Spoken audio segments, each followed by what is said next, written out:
আসসালামু আলাইকুম প্রিয় চাকরি প্রত্যাশী ভাই বোন। আশা করি ভালো আছেন, সুস্থ আছেন। তো অনেকদিন পরে সম্প্রতি নতুন একটি নিয়োগ বিজ্ঞপ্তি নিয়ে কথা বলবো।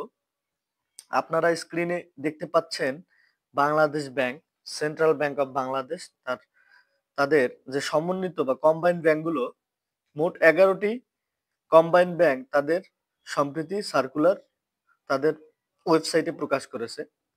তো আপনারা স্ক্রিনে দেখতে পাচ্ছেন এই যে ব্যাংকার সিলেকশন কমিটির তত্ত্বাবধানে ৯টি ব্যাংক ও ২টি আর্থিক প্রতিষ্ঠান সমন্বিতভাবে প্রতিযোগিতামূলক পরীক্ষার মাধ্যমে নিম্নে বর্ণিত শূন্যপদসমূহ পূরণের লক্ষ্যে বাংলাদেশ নাগরিকদের নিকট হতে অনলাইনে দরখাস্ত আবেদন করা যাচ্ছে। তো আপনারা যেই পোস্টে এপ্লাই করতে পারবেন সিনিয়র অফিসার পদে মূলত শূন্য পদটি রয়েছে। তো জব আইডি হচ্ছে ১০,২২০ যা আবেদনের ফি প্রদানের সময় নির্ধারিত স্থানে ব্যবহার করতে হবে।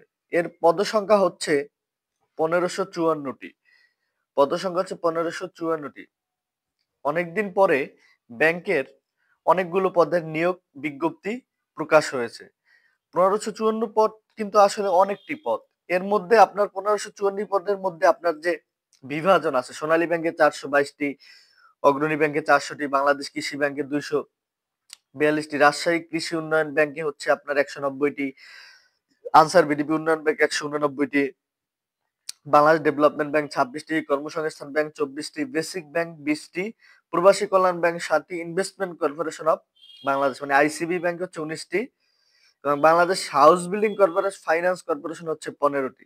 যার বেতন স্কেল এখনো আপনার জাতীয় বেতন কাঠামো ২০১৫ যে বেতন কাঠামো নির্ধারিত হয়েছে ২২,০০০ থেকে শুরু, সেই বেতন কাঠামো এখন পর্যন্ত বিদ্যমান আছে। এবং আপনারা জানেন অনেকেই যে মহার্ঘ ভাতা বৃদ্ধি করা হবে এবং মহার্ঘ ভাতা যদি বৃদ্ধি করা হয় সেক্ষেত্রে আপনাদের আরো এখন যে স্কেল ২২,০০০ স্কেল আছে এই স্কেলটা বেড়ে আপনার আরো বেশি হয়ে যাবে।